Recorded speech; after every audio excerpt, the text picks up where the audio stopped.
driving a little bit.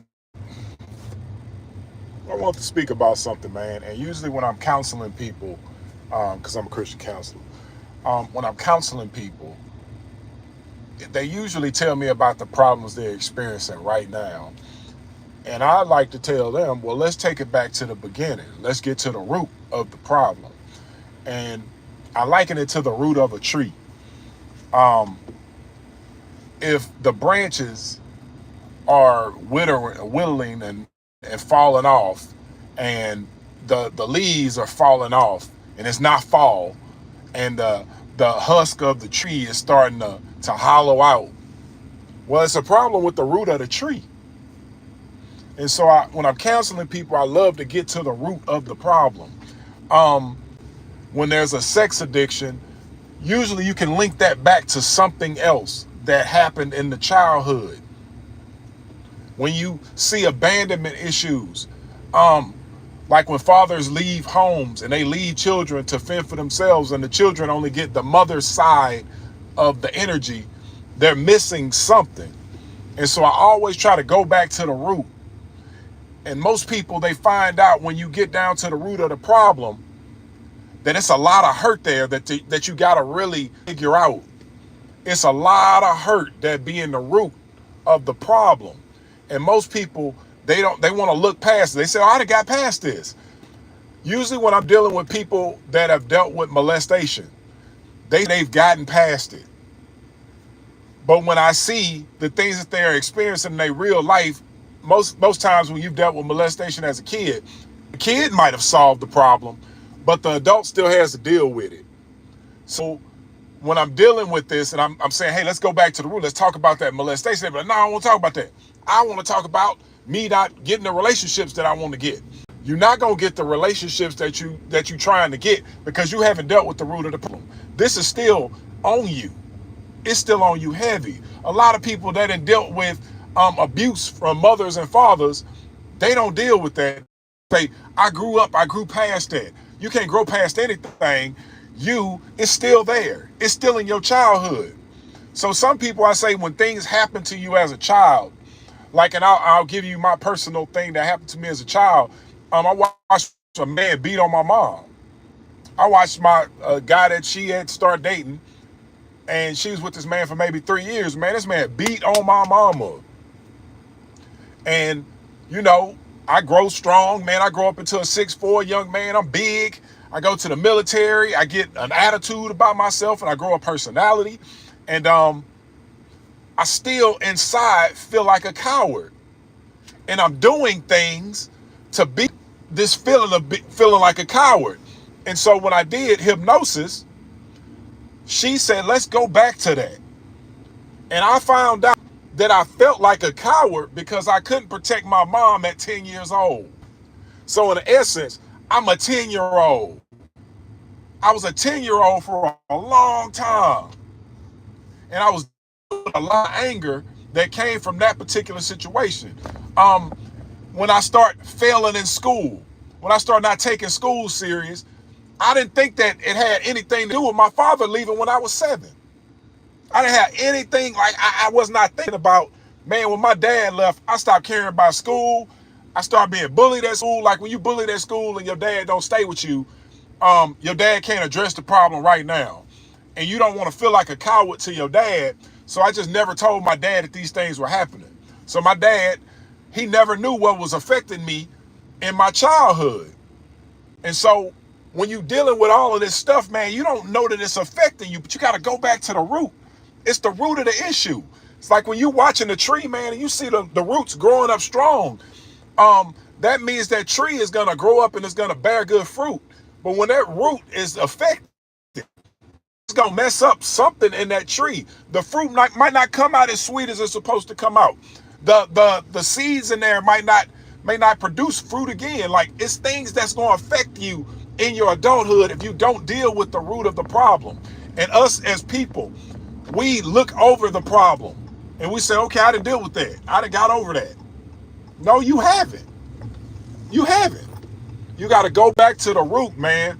And a lot of things, man, that I've been dealing with and that I've gotten past in my adulthood, were due to me having to go back into my childhood and fix things that I didn't think were affecting me, like growing up in poverty. If you grew up in poverty, it's affecting you. Like, it's people that got to wear $5,000 worth of clothes to feel like somebody. Man, I can go to the Goodwill and feel just as important as somebody wearing $5,000 worth of clothes. But if you have this poverty on you and people called you, man, you poor, man, you stink. Like, you know how kids can be mean. Kids can be mean, dog. And so when you in that poverty, man, it's something that get into your spirit, man. Poverty does something to people. And so when that poverty is affecting you, man, you'll grow into your adulthood and you'll start using money to feel important. And the money, you can't make enough money to feel important. If you are not important inside of your body, if you don't feel that way, it ain't enough money that's gonna make it come to fruition. You're just gonna start using money to make you feel important.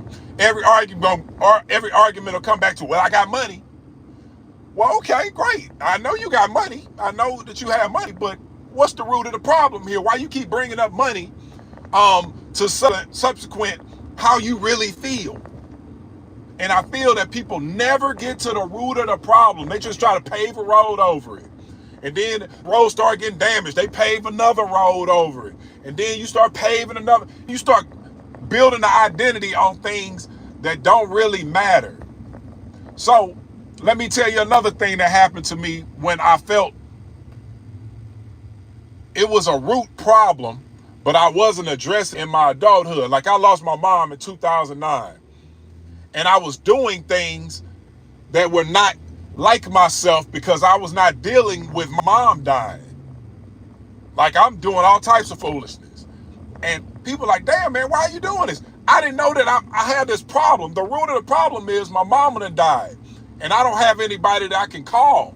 Like, man, you come home from Afghanistan and call my mama and be like, damn, man, my mama gone. I can call my mama no more. I kept her phone on for like an extra 2 years just so I can, listen to her voicemail when I call. And then the bill got full and I couldn't hear her voice anymore. And that started really affecting me again. And I felt inadequate. So now I got spirit of alcohol on me. I got poverty that I haven't addressed from my childhood. Even when I had money, I still felt poor. And man, I'm telling you, you're going to have to get to the root of these issues. You cannot just pave over this stuff and say, no, I'm good. I got past. Nah, you ain't get past it. Because if you feel triggered by something, when y'all be watching, especially for women, they watch these Basketball Wives and all these other, they're always triggered. You know why they triggered? Because there's a lot of stuff they ain't dealt with. They ain't dealt with the feeling inadequate part, the man cheating on you and making you feel like you nothing, telling you, man, you ain't nobody. I can find 10 more women like you. That makes you feel inadequate. Until you address this problem, all these women getting BLs, all these women doing enhancements. That's because people that told you that, you might be pretty for a black girl. You ain't got past that. You ain't got past that. Maybe you were chubby growing up. And now that you done lost the weight, some people still feel chubby. Like, they start picking at themselves. Stop picking at yourself. You are good enough. But if you don't feel that inside, man, you're going to paint all over the streets. How they going to feel that pain? And I'm trying to tell y'all, man, if you don't get to the root of this stuff, like lust, man, it's a lot of lust inside of these men today, man. And it come from like issue. Like, it was an issue that started. Like, man, I used to think I needed a new woman every week. Like, man, I gotta have something new. And then I was just like, damn, man, I really don't need all these women. Man, when you stacking up all these women, man, and you have sex with them, your body don't understand that you going into union every time. Like you marrying somebody every time you have sex with them. I didn't understand this until I started looking at my actions. And it's very hard to tell people stuff. It's hard to tell people this stuff that, man, I'm dealing with this lust, man, and I just get control of. But this lust grew from an alcohol addiction. And the alcohol addiction grew from me losing my mama. And people don't understand that everything is connected. Everything is everything. I tell people how you move in your single life It's how you gonna move in your married life. Ain't nothing the same. Ain't nothing different. Everything is the same. If you jealous in your single life, if you build up a jealous spirit in your single life, you're going to be jealous in your marriage. You're going to destroy your marriage with that jealousy. If you come into your marriage or you come into a relationship envious, or you in competition, you in constant competition. You think you being in competition with a woman or being in competition with a man is going to cut off. No. You're going to come in competition with your wife or your husband. Everything's the same. And you got to start getting this stuff up out of your heart, man. All this stuff stacks on side of your heart, man, and it just eats at you, and it eats and it eats. Man, I had a friend yesterday, man, committed suicide. And that hurt me, man, because this seemed like a person that was like always happy, man, always full of joy. And to hear that this man had committed suicide, I just don't know how to take that. Like, man, what the hell was he really dealing with? Like, man, it's a lot that be hiding behind a smile. It's a lot that hide behind a smile, man. And you don't know that what's really going on, man. You don't really know what's going on with people. You don't know what type of baggage they carrying in their hearts, man. What type of inadequacies that started in their childhood and they just brought it on to their adulthood. You just never know what has been going on with people, man. And that really ate at me. I was like, man, if I'd have knew something was going on with homie, man, I'd have just called him, man, and say, man, what's up? How you doing? But you always see him smiling in pictures, always gracious, always a person. He didn't turn that into anger. He ain't turning into nothing, man. He's just living his life. You know, he's traveling. You know, he had a travel group. He would travel with like hundreds of people, man. And then all of a sudden you hear about somebody getting suicide. You say, what? No way. I lost another friend, man, to alcohol addiction at the start of this year, man. Went to the club on his birthday, and all of his friends were just buying him shots. And man, he went home and he died. He getting out of his car. They say he took a long gas, like, and just died. And I'm saying to my man, I looking at his pictures, man. Every time I saw him, he was getting bigger. He was getting bigger. He was getting bigger. And I said, man, he got to be dealing with something. You got to be dealing with something. Like when you see somebody that was a good size, and then they just start getting big, then they start getting bigger, then they start getting big. It's something there. Like when people get married and the wedding bells and all that stuff, all the wedding bells go off, man, and you got to deal with this person that you married, and people start getting big inside their marriage, start gaining a bunch of weight. I'd be like, there's problems there.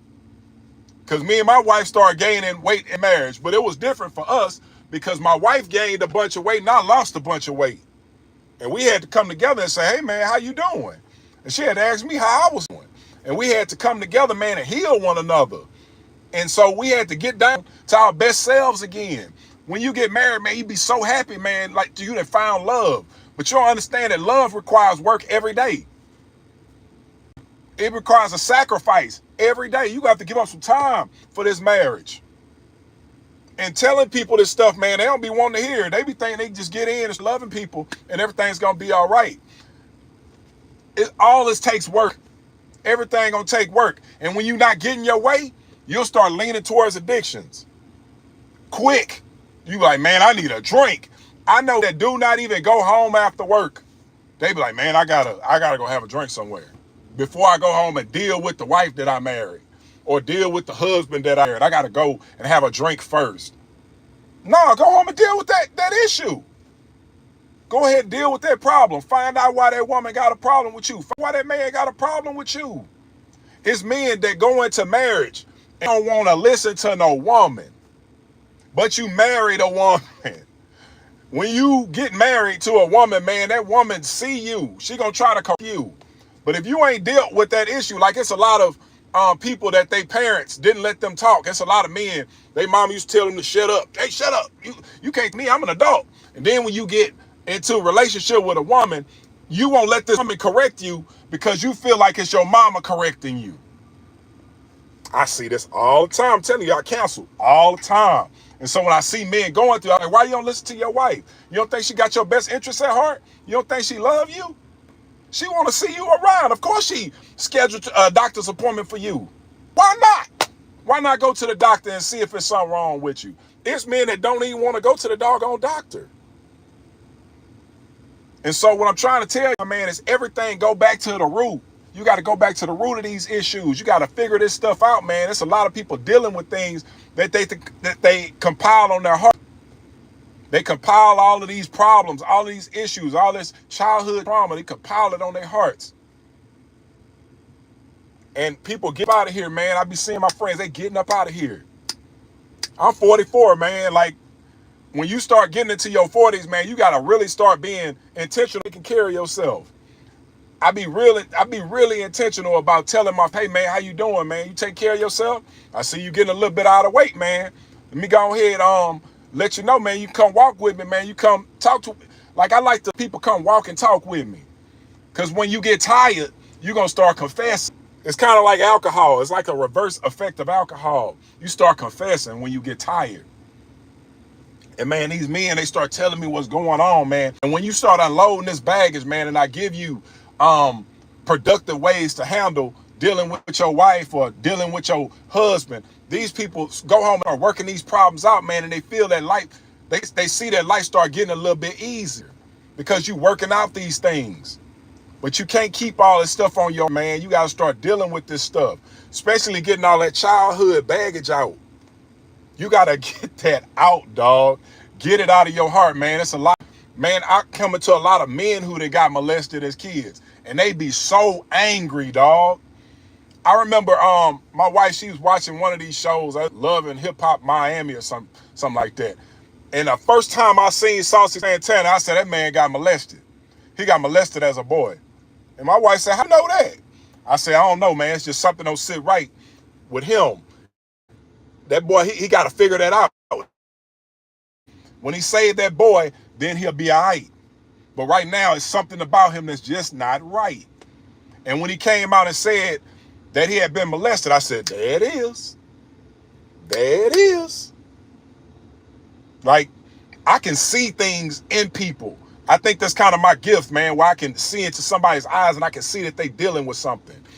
And I can tell, like, when a lot of boys that got molested, it's going to be either anger or, like, you know how them dogs, when they cur out and they, like, become, like, cowardly, it's going to be just like that. It's going to be just like that. You're going to be completely angry or you're going to cur out, where you start letting all types of things happen to you, especially with women. I see this a lot with women.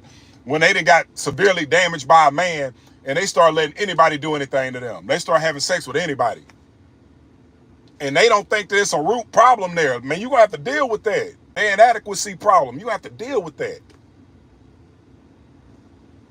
And I just went, man, I'm going through different scenarios because I know I done dealt with a lot of counseling scenarios. And I'm going to get back into counseling, man, because I kind of, you know, haven't been doing my Christian counseling thing, but I'm definitely about to get back into that because I see people that need this help.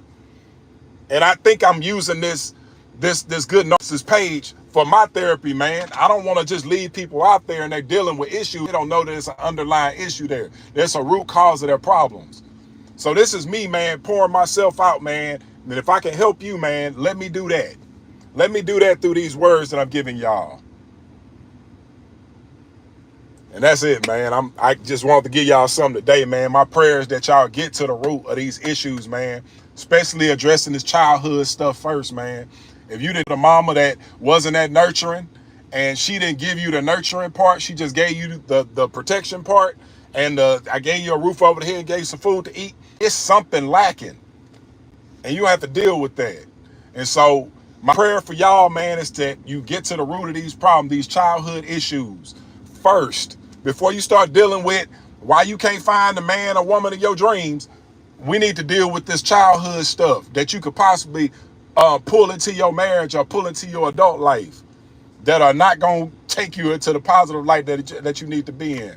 So, hey, man, I appreciate y'all listening to me today, man. I appreciate y'all commenting and being interactive. I'm sorry I didn't get to read our comments today, but I'm about to pick up my son in a minute. So I appreciate y'all listening, man. Peace out.